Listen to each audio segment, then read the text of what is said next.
ನಿಮ್ಮ ವೈಫ್ನ ಯಾವ ಥರ ಕೇರ್ ಮಾಡ್ತೀರಾ ಅಂತ ಹೇಳ್ಬಿಟ್ಟು ಬಿಕಾಸ್ ಹೆಣ್ಮಕ್ಳಿಗೆ ಯಾವ ಥರ ಪ್ರಾಬ್ಲಮ್ಸ್ ಬರುತ್ತೆ ಅಂತ ಗೊತ್ತು. ತಿಂಗಳ ಸಮಯದಲ್ಲಾಗಿರ್ಬೋದು, ನೀವು ಯಾವಾಗಲೂ ಹೇಳ್ತಾ ಇದ್ರಿ ಡೆಲಿವರಿ ತುಂಬ ಕಷ್ಟವಾಗಿರುತ್ತೆ.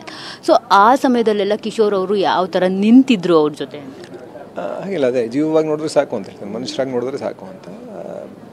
ಹಾಗೆ ಈಗ ಹೆಂಡತಿ ಮಾತ್ರ ಅಂತಲ್ಲ, ತಾಯಿ, ನಿಮ್ಮ ಸ್ನೇಹಿತರು ಎಲ್ಲ ನಿಮ್ಮ ಸುತ್ತಮುತ್ತ ಬೇಕಾದಷ್ಟು ಹೆಣ್ಣಿಲ್ದಿರೋ ಜೀವನನೇ ಇಲ್ಲ ನಮಗೆ. ನಮ್ಮ ಸುತ್ತಮುತ್ತ ಈಕ್ವಲ್ ನಂಬರ್ಸಲ್ಲಿ ಇದ್ದೀವಲ್ಲ. ಸೊ ಎಲ್ಲೋ ಒಂದು ಕಡೆ ಹೆಣ್ಣಿನ ಜೊತೆ ಓಡಾಟ, ಸ್ನೇಹ ಎಲ್ಲವೂ ಇದ್ದೇ ಇರುತ್ತೆ. ಸೊ ಎಲ್ಲರನ್ನೂ ಮನುಷ್ಯರನ್ನಾಗಿ ನೋಡಿದ್ರೆ ಸಾಕು ಅನ್ಸುತ್ತೆ. ಮನುಷ್ಯರನ್ನಾಗಿ ನೋಡಿದ್ರೆ ನಮ್ಮ ಥರನೇ ಅವರು ಮನುಷ್ಯರು ಅಂತ ನೋಡಿದ್ರೆ, ಅದನ್ನು ಬಿಟ್ಟು ಬೇರೆ ಯಾವ ಥರನೂ ನೋಡಿದ್ರೆ, ಈಗ ಹೆಣ್ಣು ಅಂತ ನೋಡೋದ್ರಲ್ಲೂ ನಮ್ಮ ಇದುವರೆಗಿನ ಟ್ರೈನಿಂಗ್ ಕಂಡೀಷನಿಂಗ್ ಬೇರೆಯೇ ಇದೆ. ಸೊ ಹೆಣ್ಣು ಅಂತ ನೋಡೋದು ಅಂದರೆ ಆ ಥರ ನೋಡೋದ, ಈಗಿನ ನಾಗರಿಕನಾಗಿ ನೋಡೋದ. ನಾಗರಿಕ ಅನ್ನೋದು ತಪ್ಪೇನೋ ಅನ್ಸುತ್ತೆ, ಪದ ಗೊತ್ತಿಲ್ಲ ನನಗೆ ಸರಿಯಾದ ಪದ. ಒಟ್ಟಿನಲ್ಲಿ ನೀವು ಓದಿ ತಿಳ್ಕೊಂಡು ಒಂದು ಹೆಣ್ಣಿನ ಬಗ್ಗೆ ನೀವು ಸಮಾನತೆಯ ನಿಲುವಿನಿಂದ ನೋಡ್ತೀರಾ ಅನ್ನೋದೂ ಒಂದು ಥರದ ಅಗೇನ್ ಅದರಲ್ಲೂ ಒಂದಷ್ಟು ಲಿಮಿಟೇಷನ್ಸ್ ಬಂದೇ ಬಿಡುತ್ತೆ ಅನ್ಸುತ್ತೆ. ಒಂದು ಜೀವವಾಗಿ ನೋಡಬೇಕು, ಒಂದು ಮನುಷ್ಯನಾಗಿ ನೋಡಬೇಕು ಅಂತ ನನಗನ್ಸುತ್ತೆ, ಯಾರೇ ಹೆಣ್ಣಾಗಲಿ. ಸರ್, ಈ ಸಿನಿಮಾ ಪ್ರಸ್ತುತ ಸಮಾಜದಲ್ಲಿ ನಡೀತಿರೋ ಘಟನೆಗಳಿಗೆ ಕನ್ನಡಿ ಹಿಡಿದಂತಿದೆ. ಸೊ ಅದಕ್ಕೆ ಲೈಕ್ ರಿಸಂಬಲ್ ಆಗಿ ಈಗ ಪ್ರಜ್ವಲ್ ರೇವಣ್ಣ ಅವರಿಗೆ ಜೀವಾವಧಿ ಶಿಕ್ಷೆ ನೀಡಿರುವಂಥದ್ದು ಅತ್ಯಾಚಾರ ಮಾಡಿರೋದ್ರಿಂದ.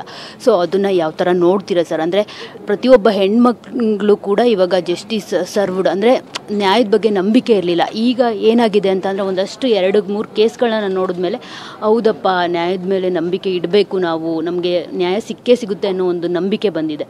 ಸೊ ಅದ್ರ ಬಗ್ಗೆ ಹೇಳೋದು, ನ್ಯಾಯ ಸಿಗುತ್ತೆ ಅನ್ನೋ ನಂಬಿಕೆ ಬರೋದು ತುಂಬ ಖುಷಿಯ ವಿಷಯ. ತಪ್ಪಿತಸ್ಥರಾಗಿದ್ದರೆ ಯಾರೇ ಆಗಿದ್ರೂ ಅದು ಶಿಕ್ಷೆ ಆಗಬೇಕು ಅನ್ನೋದು ತುಂಬ ಸರಿಯಾದ ಒಂದು ಬೆಳವಣಿಗೆ. ಇವತ್ತಿನ ದಿನಗಳಲ್ಲಿ ಅದು ಅಧಿಕಾರ ಇದ್ದವ್ರು ಏನು ಬೇಕಾದ್ರೂ ಮಾಡ್ಬೋದು. ಆಗ್ತಾ ಇದೆ ಆಗ್ತಾ ಇಲ್ಲ ಅಂತೇಳಿ ಒಂದೇ ಕೇಸ್ನಲ್ಲಿ ನಿಜವಾಗ್ಲೂ ನ್ಯಾಯ ಸಿಕ್ಕಿದೆ ಅಂತ ಅಂದ್ಕೊಂಡ್ರೆ ಬೇಕಾದಷ್ಟು ಕೇಸ್ಗಳು ನ್ಯಾಯ ಸಿಗದೆ ಹೋದದ್ದು ಇದೆ. ನಾವು ನಮ್ಮ ವಿಮೆನ್ ರೆಸ್ಲರ್ಸ್ ಕೇಸಲ್ಲೇ ನೋಡ್ಬೋದು. ಆ ಮನುಷ್ಯ MP ಆಗಿದ್ದು ಓಪನ್ನಾಗೆ ಸ್ಟೇಟ್ಮೆಂಟ್ ಕೊಡ್ತಾ ಇದ್ದ, ನಾನು ಹಿಂಗೆ ಮಾಡಿದೆ ಅಂತೆಲ್ಲ. ಆದರೂ ಸಹ ಅವ್ರಿಗೇನೂ ಆಗಿಲ್ಲ. ಅವ್ರ ಮಗನಿಗೆ ಟಿಕೆಟ್ ಕೊಟ್ಟರು, ಅವನು MP ಆಗಿ ಮತ್ತೆ ಬಂದ. ಹೀಗೆ ಎಲ್ಲ ಕಡೆಯೂ ನ್ಯಾಯ ಸಿಗುತ್ತೆ ಅಂತ ಹೇಳೋಕ್ಕಾಗಲ್ಲ. ಆದರೆ ಈ ಹೋರಾಟ ಮಾಡೋದಕ್ಕೆ ಅಥವಾ ನ್ಯಾಯದ ಅಪೇಕ್ಷೆ ಮಾಡೋದಕ್ಕೆ, ಜನಗಳ ಮನಸ್ಸಲ್ಲಿ ಒಂದು ಭರವಸೆ ಉಳಿಸೋದಕ್ಕೆ ಈ ಥರದ ಕೇಸ್ಗಳು, ಈ ಥರದ ಡಿಸಿಷನ್ಗಳು ನಿಜವಾಗ್ಲೂ ಸಹಾಯಕಾರಿಯಾಗ್ತವೆ. ಸೊ ಹಾಗಾಗಿ ನನಗೆ ಅದ್ರ ಬಗ್ಗೆ ಖುಷಿ ಇದೆ. ಆದರೆ ಇದೇ ಸೌಜನ್ಯ ಕೇಸ್ನಲ್ಲಿ ನಾವು ಇನ್ನೂ 12 ವರ್ಷ ಆದರೂ ಯಾವುದೇ ಕೊಲೆಗಾರನೇ ಸಿಕ್ಕಿಲ್ಲ ಅಂದರೆ ನಾವು ಇಷ್ಟೊಂದೆಲ್ಲ ಟೆಕ್ನಾಲಜಿ ಅಡ್ವಾನ್ಸ್ ಆಗಿಬಿಟ್ಟು ಹೇಗೆ ಸಾಧ್ಯ ಅದು?